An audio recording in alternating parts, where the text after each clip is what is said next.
The smell of stale coffee and burnt bacon clung to my uniform like a second skin. I'd been on my feet for 11 hours straight, and the fluorescent lights of Joe's diner buzzed overhead with that maddening frequency that made my temples throb. Tuesday nights were supposed to be quiet, the kind of shift where you could catch your breath between the dinner rush and closing time. But tonight felt different. The air itself seemed heavier, charged with something I couldn't name. I wiped down table 7 for the 3rd time, my hands moving on autopilot while my mind wandered to the stack of bills waiting at home. Rent was due in 3 days, and I was short. Again. The tips tonight had been dismal, mostly spare change and crumpled singles from truckers who looked as tired as I felt. My reflection in the window showed a ghost of the girl I used to be, dark circles under my eyes, blonde hair pulled back in a messy bun. The spark that once lived in my green eyes now dimmed to barely an ember. The bell above the door chimed, and I didn't bother looking up immediately. Just another customer, another order, another $1 or $2 if I was lucky. But then the diner went quiet, not the comfortable quiet of a slow night, but the kind of silence that screams danger. The kind that makes prey animals freeze in the grass.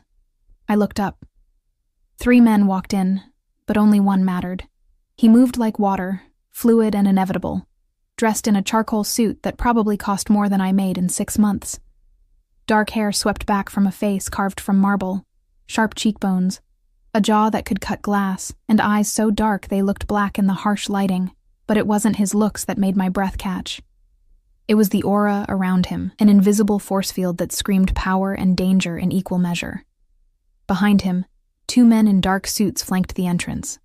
They didn't sit, they didn't order.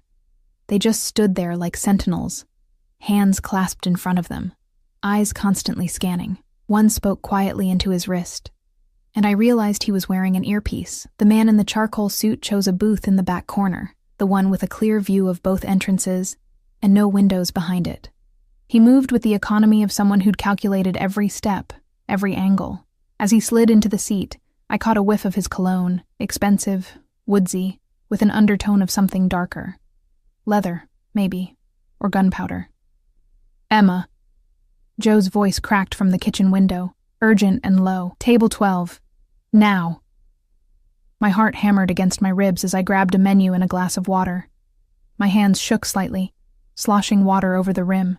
I was invisible to most customers, just part of the furniture, another tired waitress in a dying diner. But as I approached his table, those obsidian eyes locked onto me with such intensity that I nearly stumbled.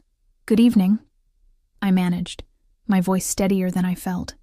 Can I get you something to drink? He didn't answer immediately. Instead, he studied me with the focus of a predator deciding whether I was prey or something else entirely. The silence stretched until it became uncomfortable, then unbearable.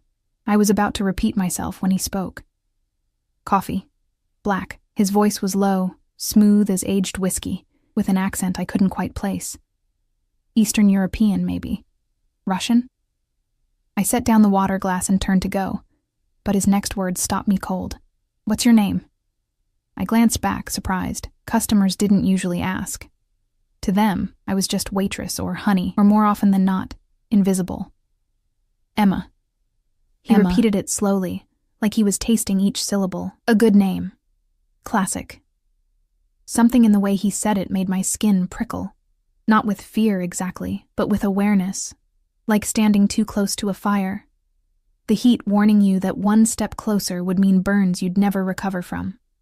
I hurried back to the coffee station, my pulse racing. Through the serving window, I could see Joe's face, pale and drawn. He jerked his head toward the back office, and I followed his gaze. Tommy Ricci stood there, our night cook, his usually jovial face now taut with fear. He was staring at the man in the booth with an expression I'd never seen before. Pure, undiluted terror. Who is he? I whispered to Joe as I poured the coffee. Alexei Volkov. Joe's voice was barely audible, and his hands trembled as he plated a burger that no one had ordered. Go, serve him. Don't talk unless he talks to you. Don't make eye contact. And for God's sake, Emma, don't do anything to piss him off. The name meant nothing to me, but the fear in Joe's eyes told me everything I needed to know. This man was dangerous. Not just dangerous, he was death wrapped in an expensive suit. I carried the coffee back on a tray that suddenly felt impossibly heavy. As I set it down, being extra careful not to spill, I noticed something on the table, a manila folder, thick with papers, and on top of it, a photograph. My photograph. Not just any photo. It was from my DMV record, clipped to what looked like a background check. My full name, Emma Catherine Walsh. My address, my social security number, my empty bank account balance, everything. The cup rattled against the saucer as I set it down. My hands had gone numb. "You seem surprised," Alexei said, and there was something almost amused in his tone. "Did you think I came here for the coffee?" I don't understand." My voice came out small, childlike. He leaned back, and the leather of the booth creaked. "Sit." It wasn't a request. I glanced toward Joe, who'd gone chalk white, then back at the two guards by the door. One of them gave the slightest shake of his head. A warning. I slid into the seat across from Alexei, my legs suddenly unable to hold me. 3 months ago, he began, his fingers drumming a slow rhythm on the folder. A shipment of mine went missing. $12 million in merchandise. Gone. Vanished like smoke. He paused, took a sip of coffee, never breaking eye contact. The man responsible was Marco DeLuca. You know this name, yes? I shook my head, but even as I did, something cold unfurled in my stomach. Marco. I knew a Marco once, years ago. A charming smile, easy lies, and a baby I'd raised alone after he disappeared. No? Alexei's eyebrow arched. Strange, because Marco DeLuca is the father of your daughter. Lily, age 4, attends Little Sprouts preschool on Maple Street. Favorite color, purple. Allergic to strawberries. The world tilted. My mouth went dry. How do you... I know everything, Emma. He leaned forward, and I smelled that cologne again, now mixed with something more primal. Possession. Marco stole from me. He betrayed me. And for that, there is only one punishment. He's dead, I blurted out. I haven't seen him in 4 years. He left when I was pregnant. I don't know anything about your shipment or your business or... I know. His voice cut through my panic like a blade. Marco died 2 weeks ago. My men found him in a warehouse in New Jersey, and they made sure his death was neither quick nor painless. Horror washed over me in waves. Whatever Marco had been, and he'd been a bastard who'd abandoned us, he didn't deserve that. No one deserved that. But his debt doesn't die with him, Alexei continued. In my world, debts are inherited. Blood for blood. Marco took $12 million from me. Now someone must pay. I don't have $12 million, I said, and the absurdity of the statement almost made me laugh. I didn't have $1,200. I can barely pay rent. I'm nobody. I'm just a waitress. He smiled, but there was no warmth in it. You sell yourself short, Emma. You're much more valuable than you think. That's when I noticed the other men. They'd entered while I was distracted, moving with the same predatory grace as Alexei. They didn't wear suits. These men were different. Rougher. One had a scar running from his temple to his jaw. Another wore brass knuckles on his right hand, the metal catching the light. These men work for the Calabresi family, Alexei explained, following my gaze. They're Marco's cousins. They believe that if anyone should pay for Marco's sins, it should be them. They've come to negotiate. The scarred man approached our booth, and I caught the scent of cigarettes and something metallic. Blood, maybe. Volkov, he said, his voice gravelly. We had a deal.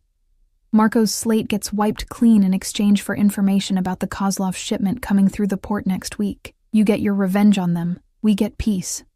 Everyone wins. Alexei didn't even look at him. His eyes stayed locked on mine. And in that moment, I saw something flicker in their depths. A warning. A message. My hand was resting on the table, inches from his coffee cup. The scarred man was still talking, laying out details of their deal, dates and times and locations. But Alexei's gaze dropped to my hand, then back to my eyes. Deliberate.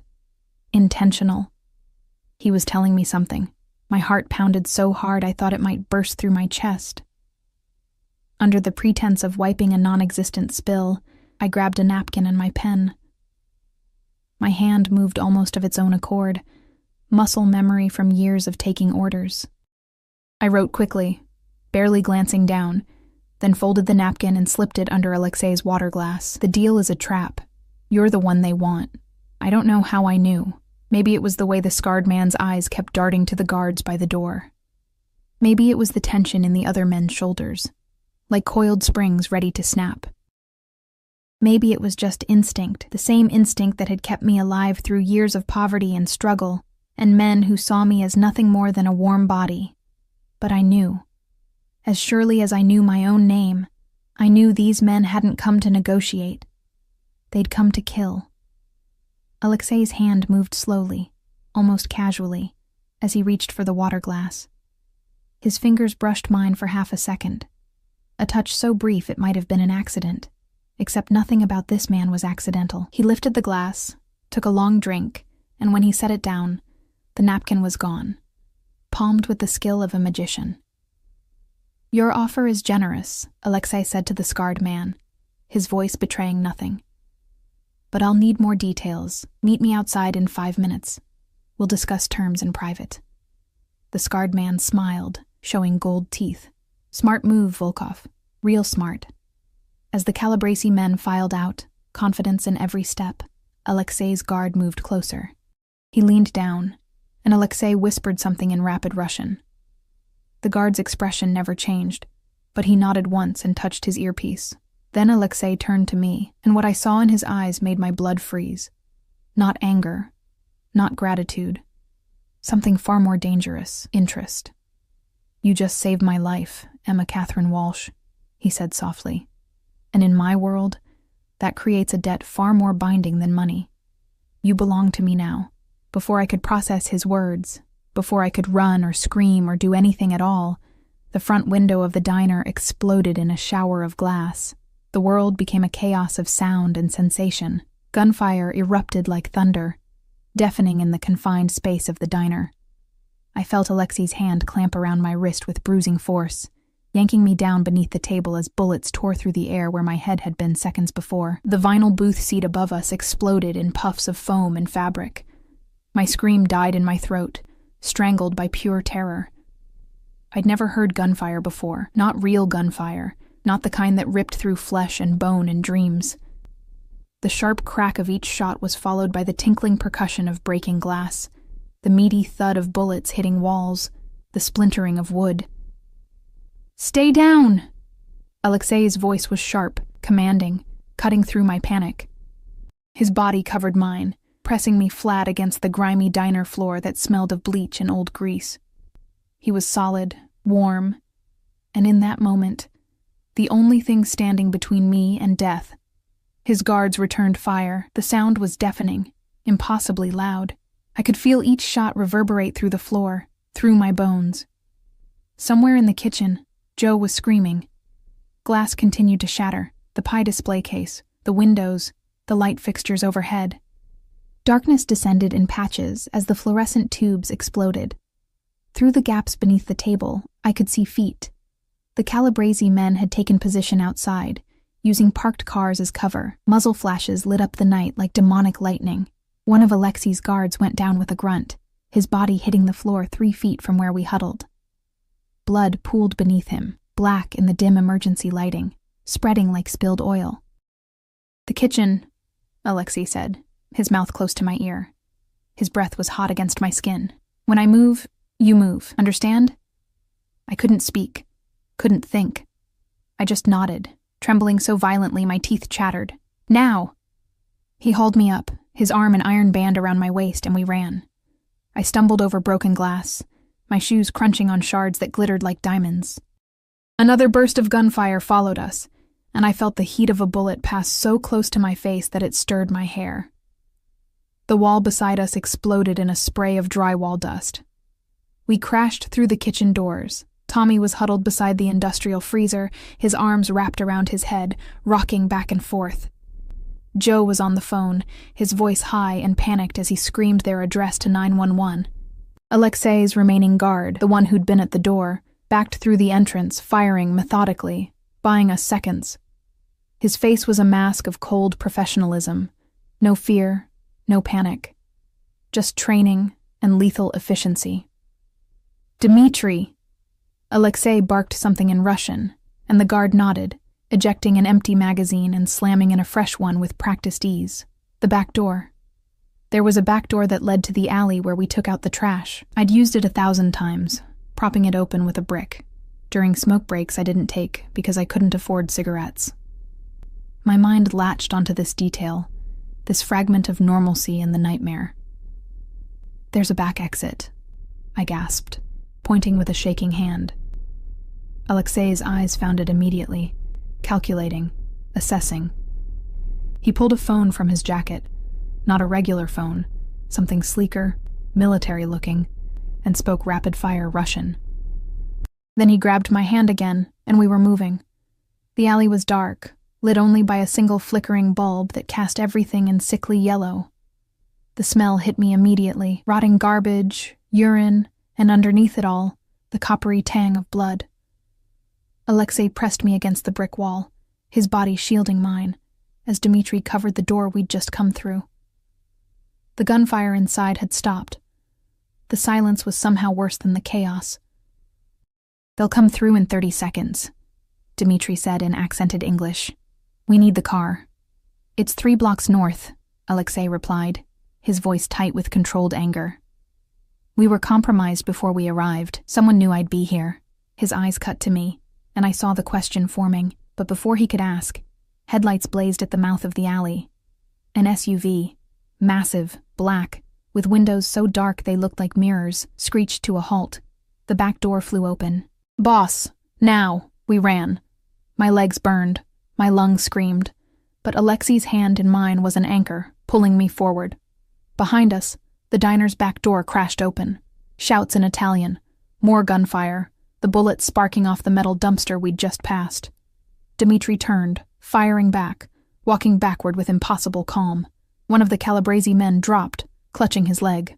Another ducked back inside. I dove into the SUV, Alexei right behind me, and Dmitri threw himself into the front passenger seat. The door wasn't even closed before the driver floored it, and we rocketed forward. The acceleration slammed me back against leather seats so soft they felt like butter. More gunfire. The rear window spiderwebbed but didn't shatter. Bulletproof glass. The SUV swerved around a corner hard enough to make my stomach lurch, then another, tires squealing. I could hear sirens in the distance, growing closer. Police. Help. Safety. "We can't go to the police," Alexei said, reading my thoughts like they were written on my face. "Those men have officers on their payroll. You'd be dead within an hour." "I don't understand." The words came out broken, choked. Why did you... What just happened?" "You warned me." He was checking himself for wounds with clinical efficiency, running hands over his torso, his arms. Finding nothing, he turned that assessing gaze on me. "Are you hit?" "What?" "Are you hit?"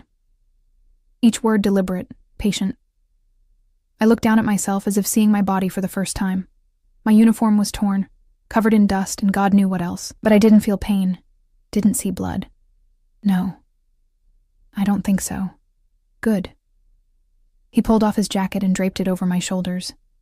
It was warm from his body heat and smelled like him, that woodsy cologne now mixed with cordite and adrenaline. "Your warning gave me 3 seconds. 3 seconds to alert my men, to position myself, to survive. The Calabrese family set a trap, and you exposed it. I saw the way they were looking at you, at your guards, like they were measuring distances, counting bullets." I wrapped the jacket tighter around myself, suddenly freezing despite the warmth. "I worked in a bad part of town before this. You learn to read people, to spot trouble before it starts, a valuable skill." He was still watching me with that unnerving intensity. "And now you're in danger because of it. The Calabrese family knows you warned me. They saw you pass that napkin, which means they'll assume you're working with me, that you know things about my operation." The reality of it crashed over me like ice water. Lily, my daughter, she was at my neighbor Mrs. Chen's apartment, probably already asleep in her little makeshift bed, clutching her purple stuffed rabbit, safe. For now. "My daughter," I whispered. "They know where she is. You said you knew about the preschool, her allergy. If you know, they know. Already taken care of. Alexei pulled out that strange phone again, showed me the screen. It was a video feed, grainy but clear enough. Mrs. Chen's living room, and there, sitting on the couch with two men in suits flanking the door, was Mrs. Chen herself, looking terrified but unharmed. I sent a team the moment the shooting started. Your daughter and your neighbor are being transported to a safe location as we speak. You... Anger flared through the fear. You sent men to take my daughter? Without asking me? Without... To save her life, he interrupted, his voice hard. The Calabrese family doesn't believe in mercy, Emma. They would have gone to her next, taken her to force you to talk, to give up information you don't even have. Then they would have killed you both. The SUV made another sharp turn, and through the window, I caught a glimpse of the city skyline. We were heading downtown, toward the expensive part of the city where people like me never went, unless we were cleaning someone's house or serving their dinner. Where are you taking me? Somewhere safe. One of my properties. He leaned forward, said something in Russian to the driver, who nodded. You'll stay there until I neutralize the threat. Stay there? I pulled the jacket tighter, even though it wasn't cold. I can't just disappear. I have a job, bills, a life. The diner is a crime scene. Joe will tell the police that you were taken during the shooting. Your apartment is being watched by Calabrese soldiers as we speak. If you go back, you die. His tone was matter-of-fact, stating realities like they were weather conditions. Your old life is over, Emma. The moment you slipped that napkin under my glass, everything changed. I wanted to argue, wanted to scream that this wasn't fair, that I was just a waitress trying to survive, that I didn't ask for any of this. But the words died in my throat because I knew he was right. The second I'd written those words, I'd crossed a line I could never uncross. Why did you do it? Alexei asked suddenly. You didn't know me.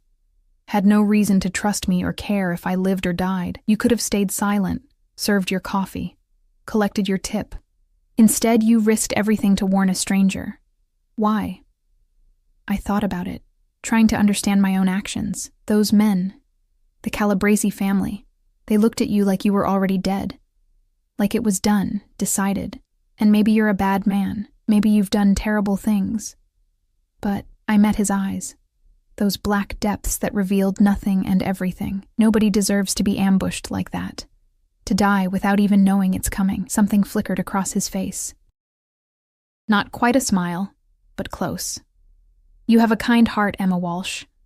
In my world, kind hearts don't survive long. Then maybe I won't survive, I said, surprising myself with the steadiness in my voice. But at least I'll know I tried to do the right thing. The SUV pulled up to a building that looked like it belonged in a magazine, all glass and steel, with a doorman in a uniform that probably cost more than my car. The parking garage entrance yawned open automatically, and we descended into fluorescent-lit depths where luxury vehicles lined up like sleeping predators. Dmitri exited first, gun drawn, scanning. The driver did the same. Only when they nodded did Alexei open the door and help me out. His hand was warm, strong, and gentle, in a way that seemed at odds with everything else about him. We took a private elevator, one that required a key card and a fingerprint scan. Classical music played softly, Vivaldi maybe, as we rose in silence.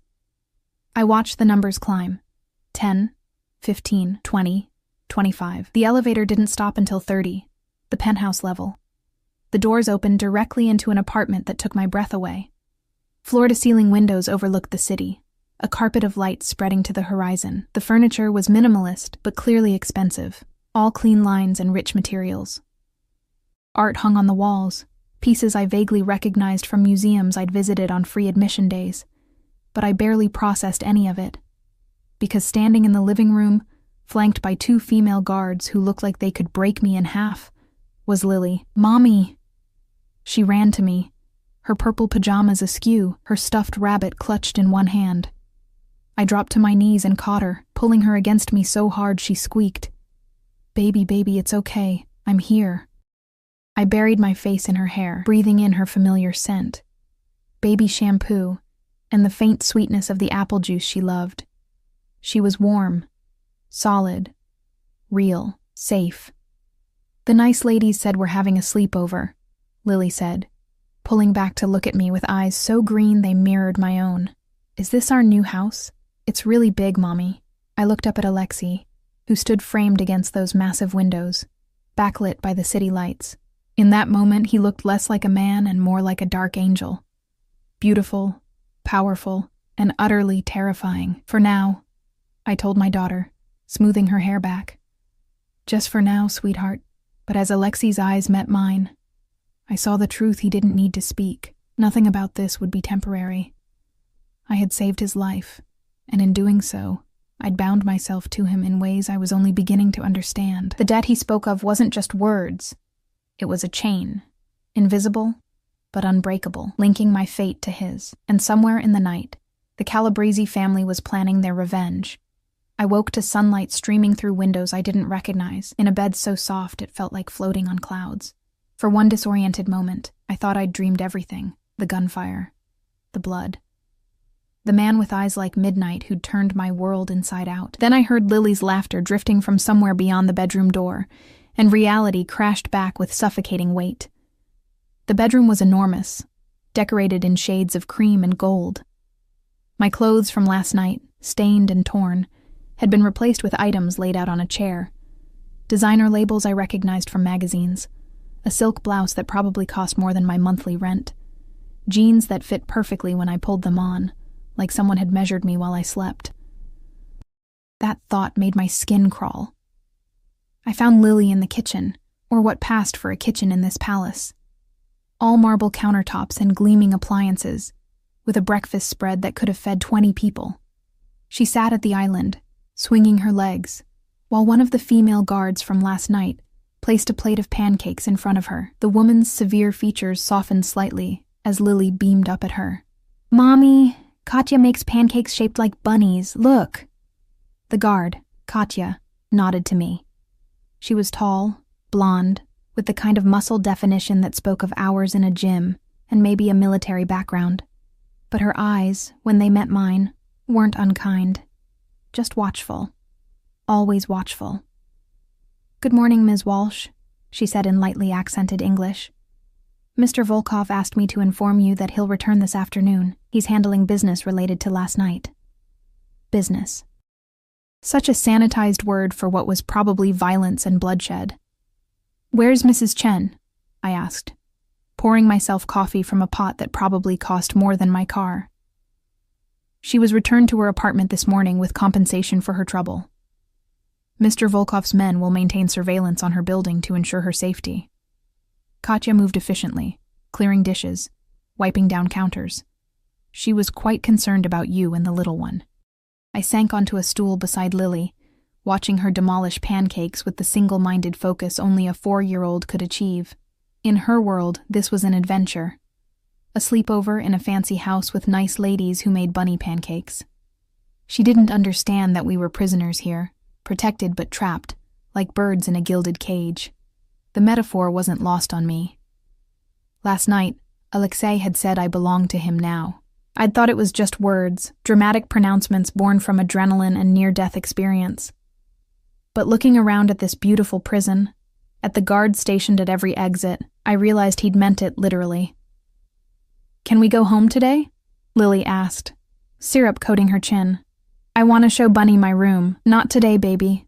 I wiped her face with a napkin softer than any towel I owned. We're staying here for a little while. It's like a vacation. But what about preschool?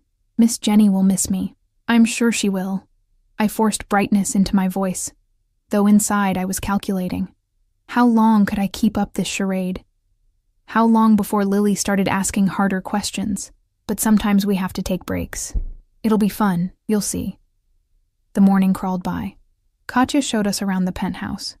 8 bedrooms, 6 bathrooms, a home gym, a library with books in at least 4 languages, and that living room with its spectacular view. The building had everything: a pool, a spa, a private movie theater, but every amenity came with guards, every comfort with surveillance. Around noon, my phone, which had somehow survived last night's chaos, began buzzing incessantly. I'd turned it off earlier, afraid to look, but curiosity finally won. 37 missed calls, dozens of texts. Joe, frantic, asking if I was alive. Other waitresses from the diner. My landlord, asking about rent. A few numbers I didn't recognize, and one text that made my blood run cold. We know where you are. We know what you did. There's nowhere Volkov can hide you that we won't find. Tell him to answer our calls or your daughter pays the price. My hands shook so badly I nearly dropped the phone. Katya was beside me instantly, her training evident in the speed of her response. Let me see. She took the phone, read the message, her expression hardening. This number, it's from a burner phone. They likely stole your number from the diner's records. She typed something rapidly on her own device. Mr. Volkov needs to see this immediately. They threatened Lily.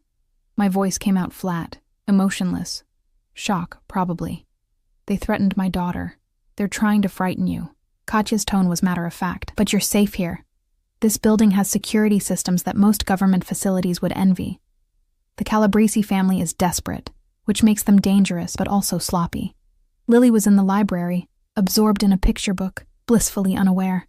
I watched her through the open doorway, memorizing the curve of her cheek, the way she tucked her hair behind her ear when she concentrated. 4 years old. Her whole life ahead of her. And because I'd tried to do the right thing, because I'd warned a stranger about danger, she was now a target. The elevator chimed. Every guard in the apartment shifted, hands moving toward concealed weapons, but then they relaxed as Alexei stepped out, flanked by Dmitri and another man I didn't recognize. He'd changed clothes, now in a black shirt and dark slacks, but he looked tired. Lines bracketed his mouth that hadn't been there last night. Or maybe I just hadn't noticed them in the chaos. His eyes found mine immediately, and something passed between us. Recognition, maybe, or acknowledgement of the impossible situation we were both trapped in. Emma. He crossed to me, and I caught that scent again, cologne and danger, and something uniquely him. Katya informed me about the text. May I? I handed over my phone, watching as he read. His expression didn't change, but his jaw tightened almost imperceptibly. Then he made a call, speaking in rapid Russian. When he hung up, he pocketed my phone. Hey, that's mine. They're tracking it. His tone brooked no argument. Every time you turn it on, they can pinpoint your location within 50 feet. You'll have a new phone within the hour, untraceable, with a number known only to myself and my security team. I can't just disappear. People will worry. Joe knows you're safe. I spoke with him this morning, compensated him for the damage to his diner, and assured him you're under protection. Alexei moved to the window, hands clasped behind his back. Your landlord has been paid 3 months' rent in advance. Your few personal belongings are being retrieved as we speak and will be brought here. You can't just reorganize my entire life without asking. I can, and I have. He turned, and the intensity in his gaze pinned me in place. Last night, 8 men tried to kill me. 4 of them died. 3 are in the hospital under guard. 1 escaped. The Calabresi family has declared war, and you are now part of that war whether you want to be or not. Because I helped you, bitterness crept into my voice. Because I couldn't just mind my own business. Because you're brave and kind and saw injustice and couldn't let it stand. He moved closer, and I forced myself not to retreat. Those are admirable qualities, Emma. But in my world, they're also dangerous. Then let me go. Let us go. I'll take Lily, and we'll disappear. Change our names, move to another state, and the Calabrese family will find you within a week. His voice was gentle but implacable. They have resources, connections. They'll track every credit card purchase, every job application, every school enrollment. And when they find you, not if, but when, they'll make you watch while they hurt your daughter. Then they'll kill you both, slowly, to send a message to me. The casual certainty with which he described my daughter's torture made me want to vomit, but I also knew he wasn't trying to frighten me. He was stating facts, ugly and brutal, but facts nonetheless. So what do? The question came out broken. Just stay here forever? Let you control everything? No. He was close enough now that I could see flecks of gray in those dark eyes. You let me eliminate the threat. The Calabrese family made a mistake last night. They acted rashly without proper planning. That gives me an advantage. I know who ordered the hit, who financed it, who pulled the trigger. Within a week, they'll be dealt with. Dealt with, I echoed. You mean killed. I mean neutralized. But we both knew what that meant. This is my world, Emma. Violence answered with violence. It's not pretty, not noble, but it's the only language certain people understand. Lily's voice rang out from the library. Mommy, can Katya read me this story about the princess? In a minute, baby, I called back, then lowered my voice. She's 4 years old. She thinks this is a game, an adventure. What happens when she realizes we're prisoners? When she asks why we can't go home? Then you'll explain that sometimes people need protecting, and this is how that happens. Alexei reached out slowly, telegraphing his movement, and tucked a strand of hair behind my ear. The touch was gentle, almost tender, completely at odds with the dangerous man I knew him to be. I won't let anything happen to her, Emma. Or to you. You have my word. The word of a mobster, but there was no heat in it, just exhaustion. The word of a man who keeps his promises. His hand lingered near my face, and I found myself frozen, unable to look away. You saved my life. That creates a bond, a responsibility. In my culture, such debts are sacred. I will protect you and your daughter with every resource I possess, every man under my command, every favor I'm owed. This I swear. There was something hypnotic about his voice, the absolute certainty with which he spoke, like he could reshape reality through sheer force of will. And maybe he could. Men like him, powerful, ruthless, commanding. They didn't ask permission or beg forgiveness. They simply acted, and the world bent to accommodate them. What do you want from me? I whispered. Really want? Because men like you don't do anything without reason. A smile ghosted across his lips. Perceptive. I want several things, Emma. First, I want you safe, because your death would be a stain on my honor. Second, I want the Calabrese family destroyed, because they dared to attack me in a civilian establishment, risking innocent lives. He paused, and something shifted in his expression, something darker, hungrier. And third, I want to understand you. You're a puzzle I can't quite solve. A waitress with dead-end prospects who risks everything for a stranger. That kind of courage is rare, precious. I'm not precious. I'm just extraordinary, he interrupted. You simply don't realize it yet. The moment stretched between us, charged with something I didn't want to name. Then Dmitri cleared his throat from across the room, breaking the spell. Boss, the package from her apartment has arrived. Also, we have confirmation that 3 Calabrese soldiers were spotted near the building. They're still searching. Alexei's demeanor shifted instantly, the brief glimpse of humanity vanishing behind a mask of cold calculation. Increased surveillance. I want eyes on every Calabrese property in the city. If they so much as sneeze wrong, I want to know about it. Already done. Also, Dmitri hesitated. There's been a development. The escaped shooter from last night? His body was found an hour ago in a dumpster in Little Italy. Throat cut. Professional work. The Calabrese family tying up loose ends, Alexei said, his tone thoughtful. They're afraid of what he might say under interrogation. That's good. Fear makes people careless. I listened to them discuss murder and surveillance like they were planning a dinner party, and the surreal quality of my new reality hit me again. 3 days ago, my biggest concern was making rent. Now I was standing in a penthouse worth millions, listening to mobsters plan a war, while my daughter played in the next room. I need to call my daughter, I said abruptly. Tell her a bedtime story. Tuck her in. Some part of normal. Alexei's expression softened. Of course. You're not a prisoner here, Emma. You're a guest. A protected guest, but still. These rooms are yours to use as you wish. A guest who can't leave. A guest who would die if she left, he corrected. There's a difference. But as I walked toward the library, where Lily's laughter mingled with Katya's careful pronunciation of English words, I wondered if that difference mattered at all. Prison or protection, when the doors were locked and guards watched your every move, Did semantics really change anything? That night, after Lily fell asleep in a bedroom bigger than our entire apartment, I stood at those massive windows and stared out at the city. Somewhere down there, people were living normal lives. Going to work, coming home, worrying about ordinary things. And somewhere down there, men with guns were planning how to kill me and my daughter. Behind me, I heard the soft fall of footsteps. I didn't need to turn to know it was Alexei. I'd already learned the particular rhythm of his walk, the way he moved through space like he owned it. "Lily's asleep?" he asked, coming to stand beside me. Finally.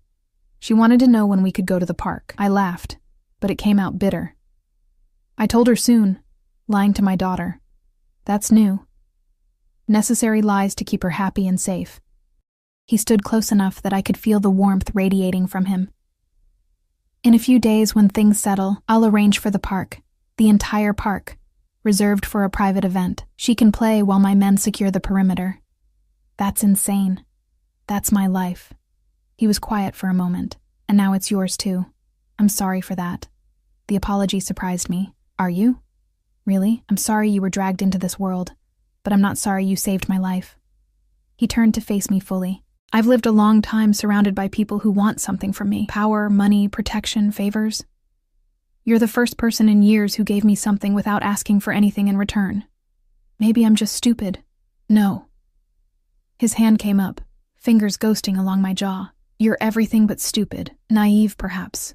Too trusting. But with a strength you don't even recognize yet." I should have stepped back, should have maintained distance, but I was exhausted, terrified, and drowning in a situation beyond my control.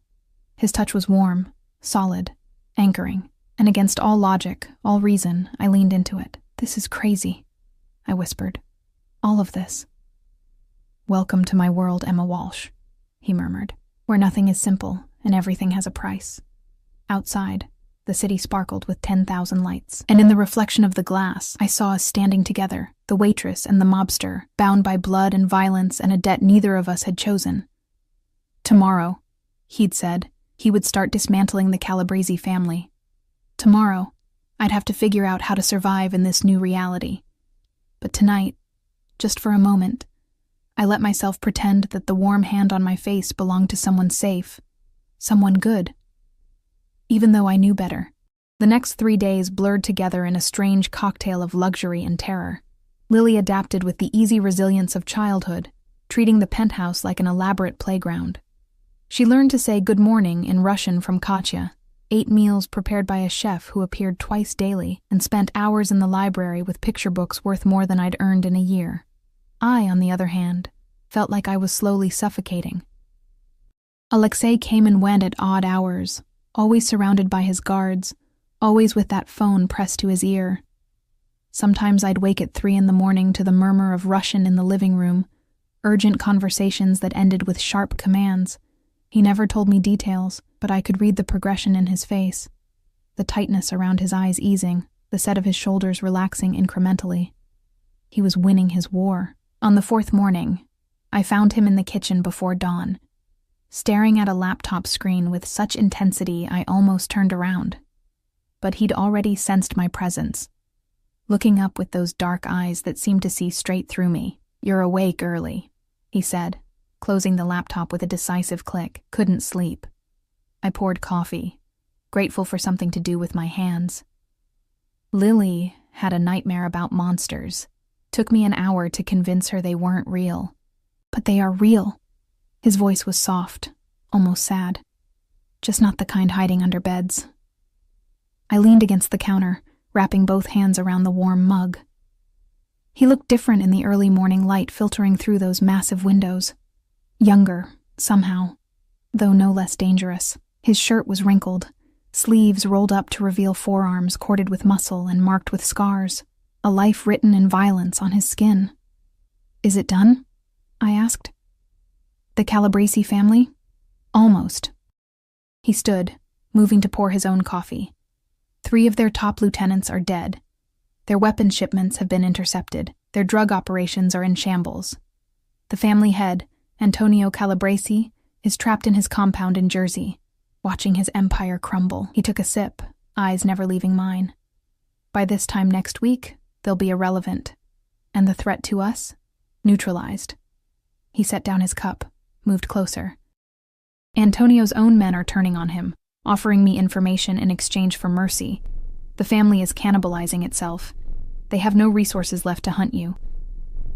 Relief washed through me so powerfully my knees nearly buckled. So we can go home? Something flickered across his face. About that, I need to show you something. He gestured toward the elevator, and despite my better judgment, I followed. We descended to an underground level I hadn't known existed, a parking garage, but different from the one we'd entered that first night.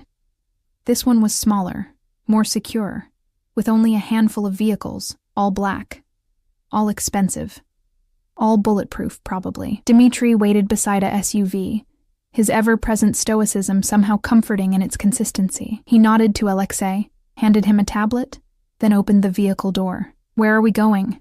I asked, climbing in when Alexei gestured, to see why going home isn't an option.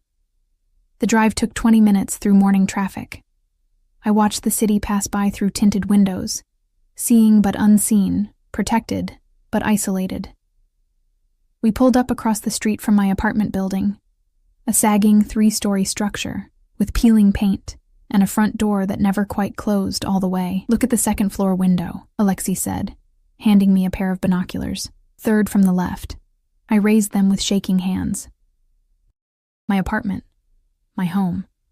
The window I'd looked through 1,000 times, watching the world go by while Lily played with her toys on the worn carpet. There was a hole in it. Bullet hole, perfectly circular, surrounded by spider-webbed cracks. "They came on the second night," Alexei said quietly. 4 men. They kicked in your door, ransacked the apartment. When they didn't find you, they emptied their magazines into the walls out of frustration. He pulled up photos on the tablet. My home destroyed, furniture overturned, Lily's toys scattered like casualties. Your neighbor, Mrs. Chen, heard everything. She's safe. I have men protecting her. But she's terrified. She asked me to tell you she's sorry she can't watch Lily anymore. I stared at the destruction, at the death of my old life rendered in stark digital images. My throat closed. I couldn't breathe, couldn't think. "The landlord is evicting you for the damage," Alexei continued, his voice steady while my world collapsed. "Even if the Calabrese threat was gone, you have nowhere to go back to. No home, no job. Joe had to close the diner for repairs and can't afford to keep staff on payroll. No preschool for Lily, because I can't guarantee her safety in a public setting yet. So what am I supposed to do?" The words came out broken, sharp with desperation. Just stay in your penthouse forever? Let you control every aspect of my life? No." He turned to face me fully. "I'm offering you a choice, a real one." I laughed, but it sounded hysterical even to my own ears. "What choice?" "You've systematically eliminated every option I had." "I've eliminated dangerous options," he corrected. "What I'm offering is this: stay with me. Not as a prisoner, not as a kept woman, but as someone under my protection. I'll provide for you and Lily. Housing, security, education, anything you need. In return, I ask only that you trust me to keep you safe. That's not a choice. That's indentured servitude, is it?" His eyes held mine. "You'd have your own space. There's a property I own in Westchester, a house with a yard where Lily could play safely. You'd have a car, a bank account in your name with enough money to be comfortable. You could pursue education, a career, whatever you want. The only requirement is that you accept protection until I'm certain the threat is completely gone. And if I say no, then I'll help you relocate somewhere far from here.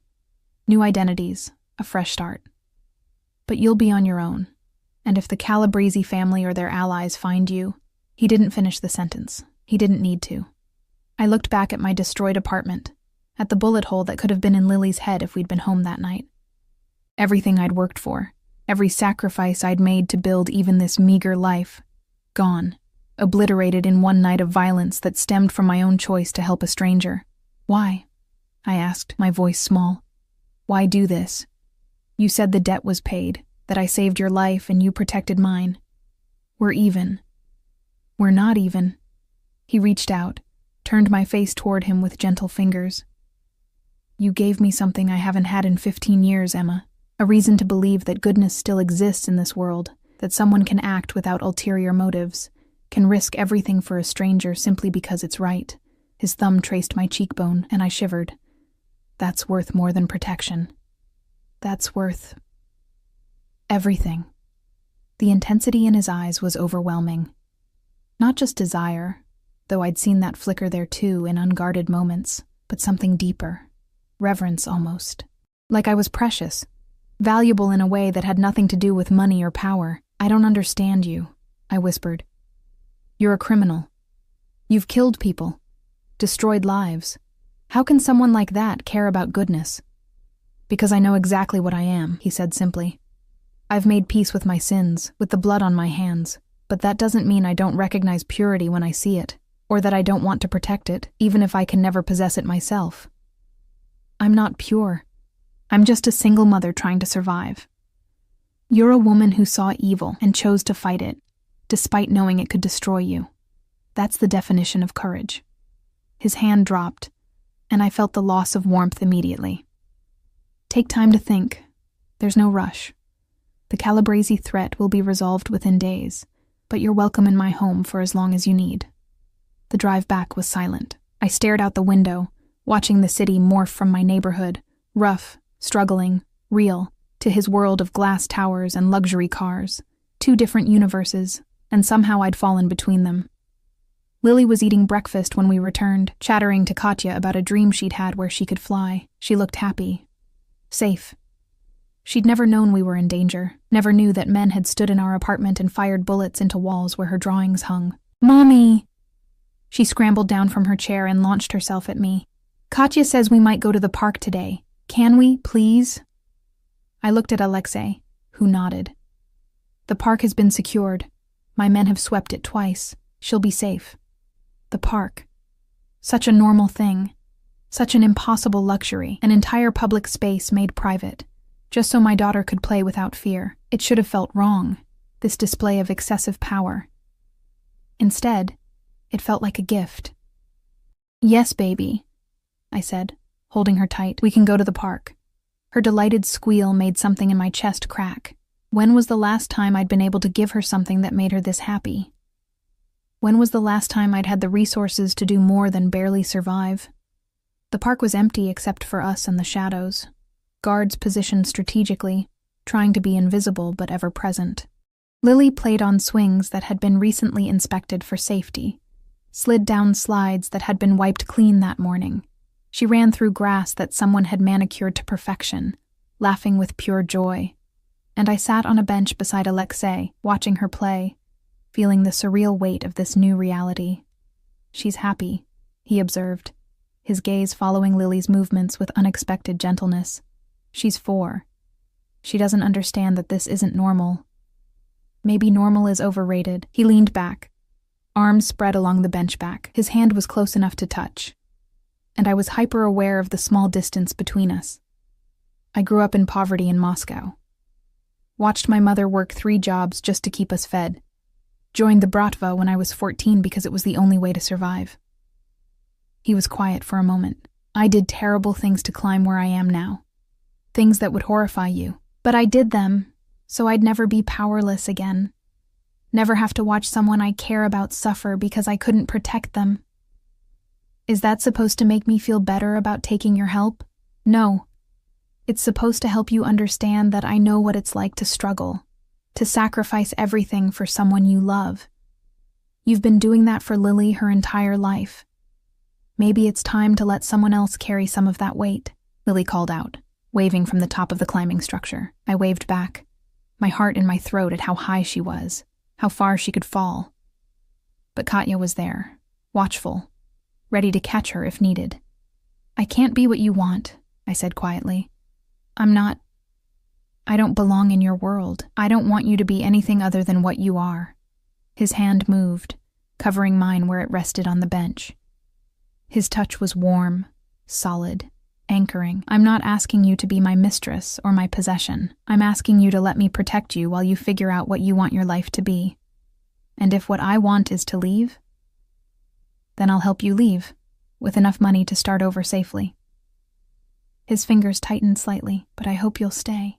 There was vulnerability in those words, raw and unexpected from a man who commanded an empire built on violence. It would be so easy to say yes, to let myself fall into this gilded cage he was offering. Lily would have everything: safety, education, opportunities I could never provide alone, and I would have protection, comfort. And maybe, if I was honest with myself, something else. Something that sparked every time Alexei looked at me like I was precious, like I mattered beyond my usefulness. But accepting meant acknowledging that my old life was truly dead, that Emma, the waitress, scraping by on tips and determination, was gone. In her place would be Emma the, what? Ward. Dependent? Something without a name, existing in the space between protection and possession. I need time, I said finally. Real time to think. Not just days, but weeks. Time to process everything that's happened. Take all the time you need. He squeezed my hand once, then released it. The house in Westchester will be ready by next week. Move in, get settled, let Lily adjust, make your decision when you're ready. Lily ran over then, breathless and flushed with exercise. Mommy, did you see how high I climbed? Katya says I'm brave. The bravest, I agreed, pulling her onto my lap despite her wiggling protests. She was getting so big, so fast.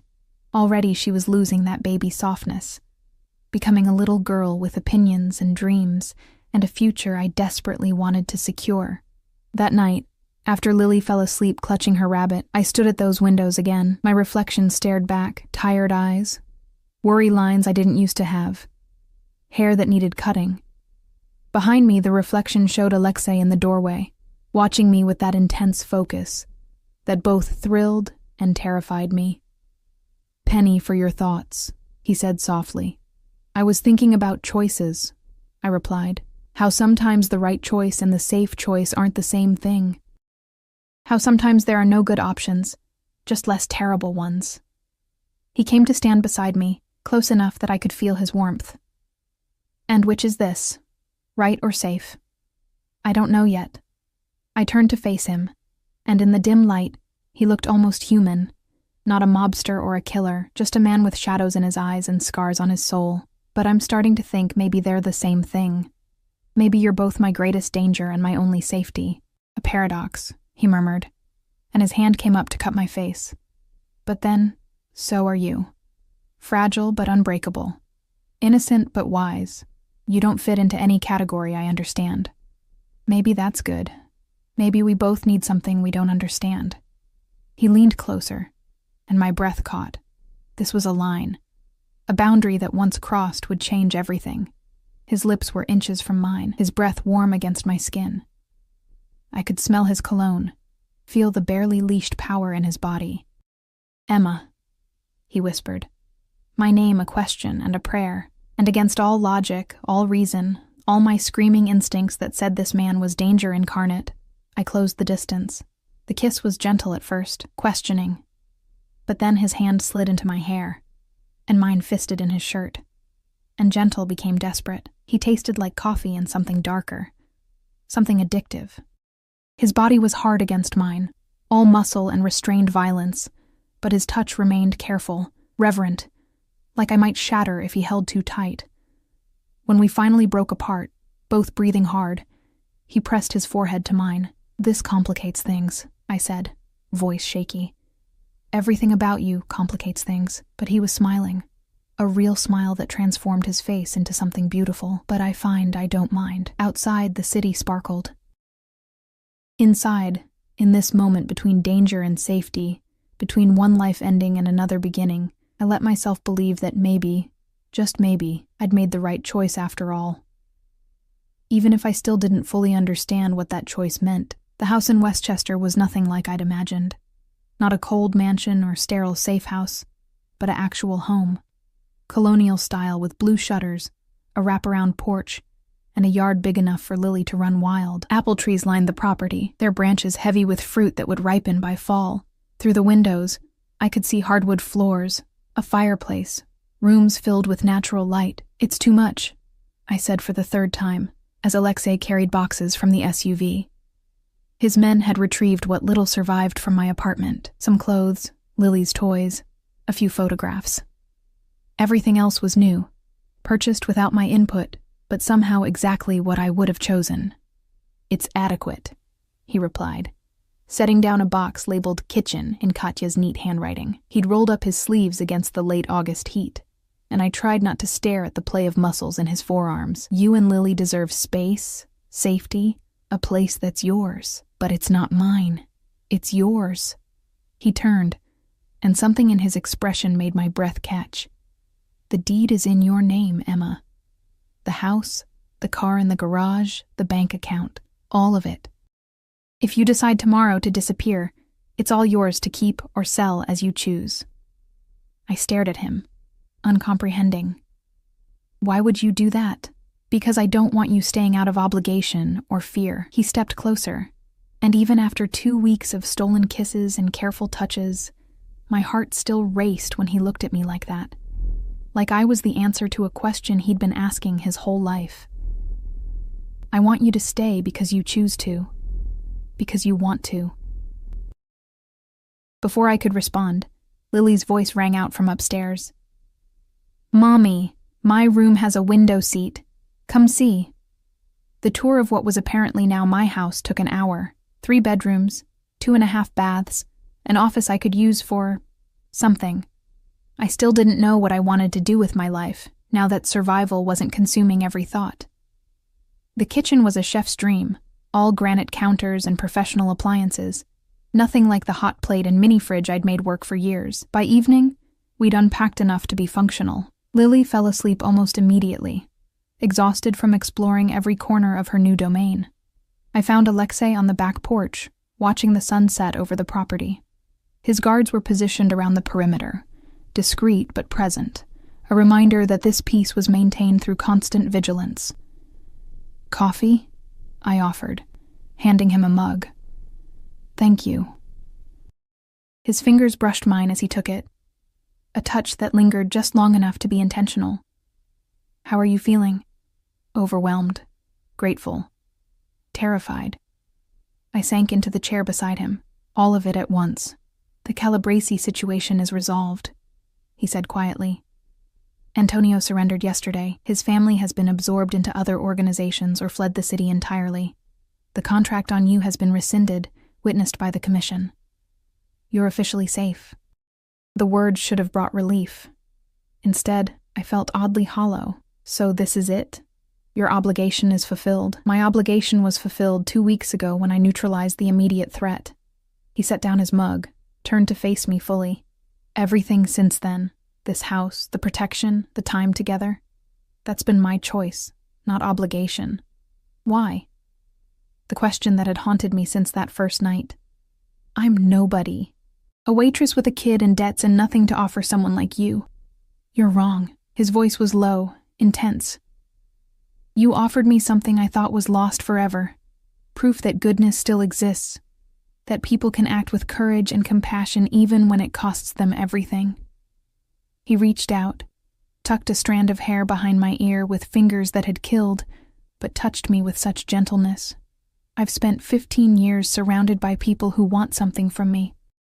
You're the first person who gave without asking for anything in return." I didn't know what I was giving. That makes it more valuable, not less. His hand lingered near my face. "I'm not a good man, Emma. I've done things that would horrify you, built an empire on violence and fear. But when I'm with you, when I see Lily laugh or watch you create a home from nothing, I remember what I'm protecting, why any of this matters." The vulnerability in his words cracked something open in my chest. This man, this dangerous, powerful, impossible man, was looking at me like I held his salvation in my hands. "I'm not afraid of you anymore," I said softly. "Maybe I should be, but I'm not." "You should be." But he said it with a smile that transformed his face. "I'm obsessed with you, Emma, the way you hum when you cook, how you always check the locks twice before bed, the fierce look in your eyes when you talk about Lily's future. I notice everything about you, and I want more. Always more." That sounds like possession. It is, he admitted without shame. But it's also protection, devotion, worship. I want to give you the world, keep you safe, watch you flourish without the weight of survival crushing you. He leaned closer, his breath warm against my lips. Is that so terrible? It's terrifying, I whispered. Because I want it too, want you. Even though I know I shouldn't, then let yourself want. His lips ghosted over mine, barely a touch. Let yourself have something good for once. The kiss started gentle but quickly deepened. 4 weeks of tension and fear and desperate attraction finally finding release. His hands tangled in my hair. Mine clutched his shoulders. And for a moment, the world narrowed to just this, his taste, his warmth, the solid reality of him against me. When we broke apart, both breathing hard, he rested his forehead against mine. Stay, he said, voice rough, not because you have to, but because you want to. Build a life here. Let me be part of it. I'll give you everything. Safety, comfort, love. All I ask is that you let me. Love? The word hung between us, too big and too fragile. Love, he confirmed. I've been falling since the moment you slipped that napkin under my glass, risking everything to save a stranger. You undid me with one act of courage, Emma Walsh, and I don't want to be put back together. Tears burned behind my eyes. I'm still scared. Of this, of you, of what wanting this might mean. Then be scared. But be scared with me, not alone. He kissed me again, softer this time. Let me prove that you can trust me, that this isn't a cage but a choice you're making freely. 3 months later, on a crisp November afternoon, I stood in that same spot on the porch and watched Lily chase fallen leaves across the lawn. She'd started at a private preschool, one with security that could rival Fort Knox, but felt like a fairy tale. She had friends now, playdates, a life unburdened by the poverty and fear that had marked my own childhood.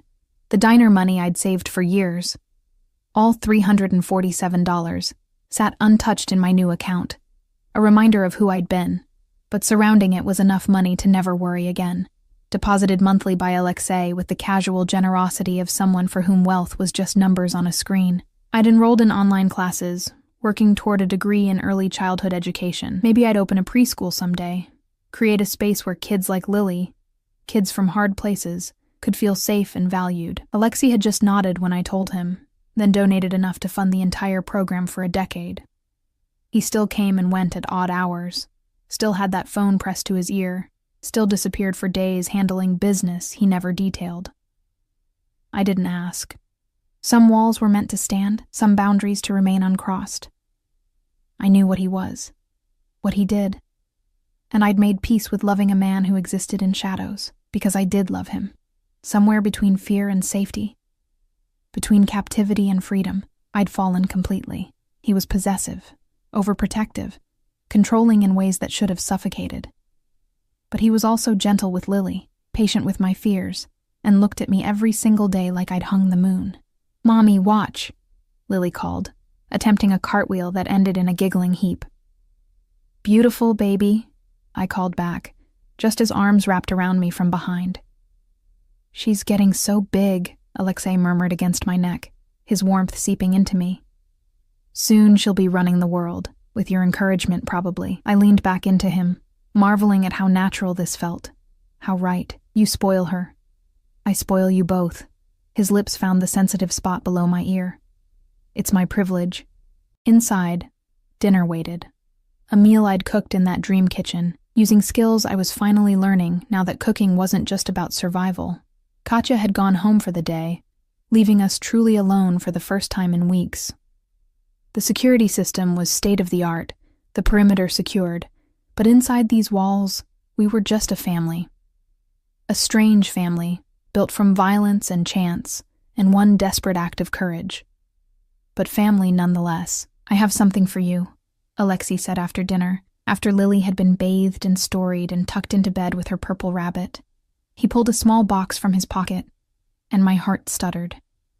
"Alexei, it's not what you think," but his smile said otherwise. He opened it to reveal a key, old-fashioned, ornate, clearly valuable. This is the key to my private safe in the city penthouse. Inside are documents, account numbers, property deeds, contact information for my lawyers. Everything you'd need if something happened to me." The casual mention of his mortality made ice flood my veins. "Nothing's going to happen to you, probably not. I'm very careful, and very good at what I do." He pressed the key into my palm, closed my fingers around it. "But I need you to have this. Need to know that you and Lily would be protected, provided for, safe. That's all in there, along with a letter explaining everything. I don't want to think about, I know." He pulled me close, and I buried my face in his chest, breathing in his scent. "But I need you to have it. Need to know that even if the worst happens, I've kept my promise to protect you." We stood like that for a long time, holding each other in the quiet house while autumn wind whispered through the apple trees outside. This life we'd built from ashes and desperation, from one split-second decision to help a stranger, it was imperfect, complicated, balanced on the knife's edge between danger and safety. But it was ours. "I love you," I said into his chest, feeling him tense in surprise. "I should have said it before, should have told you weeks ago, but I'm saying it now. I love you, Alexei Volkov, all of you, shadows and all." His arms tightened until I could barely breathe. "Emma." My name was reverent, broken. "My brave, beautiful Emma. I love you more than I have words for. You and Lily. You're my redemption, my reason, my everything." That night, we made love in the bedroom that was mine but felt like ours, with moonlight streaming through windows that overlooked property we owned together in all but legal paperwork. His touch was reverent, worshipful, like I was something precious he couldn't quite believe he was allowed to have. And maybe I was. Maybe we both were. Two broken people who'd found wholeness in each other, who'd built something beautiful from the wreckage of our old lives. In the morning, I woke to find him already dressed, that phone in his hand, the weight of his empire settling back onto his shoulders. But when he saw me awake, his expression softened, and he leaned down to kiss me with tenderness that belied his reputation. "I have to go to the city," he said. "Business. I'll be back tonight. Be careful." The words were ritual now, prayer and plea combined. "Always." He kissed me again, longer this time. "I have too much to come home to." I watched from the porch as his SUV disappeared down the tree-lined drive, Dmitri at the wheel, guards following in a second vehicle.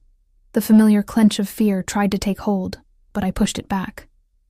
This was our life now, his dangerous world and my safe haven, forever intertwined. Lily wandered out in her pajamas, rubbing sleep from her eyes. "Is Alexei gone?" "Just for today." I pulled her onto my lap, this miracle child who'd survived poverty and violence and emerged with her spirit intact. "He'll be back for dinner." "Good." She snuggled against me. "I like it when he's here. He makes you smile, Mommy." "He does," I agreed, kissing the top of her head. "He really does." Across the yard, an apple fell from a tree, red and ripe and perfect. Next summer, we'd make pies from those apples, fill this house with the smell of cinnamon and sugar and home. We'd have barbecues in the backyard, maybe invite some of Lily's new friends and their parents. We'd be normal, or as close to normal as we could manage. And at night, when the house was quiet, and Lily slept safely in her room with the window seat, I'd fall asleep in the arms of a man who'd chosen to protect me when he could have walked away, who'd given me freedom in the form of safety, who'd shown me that sometimes the most dangerous choice is also the bravest. My phone buzzed with a text. "I miss you already. Tonight I'm taking you dancing. Wear something beautiful. A."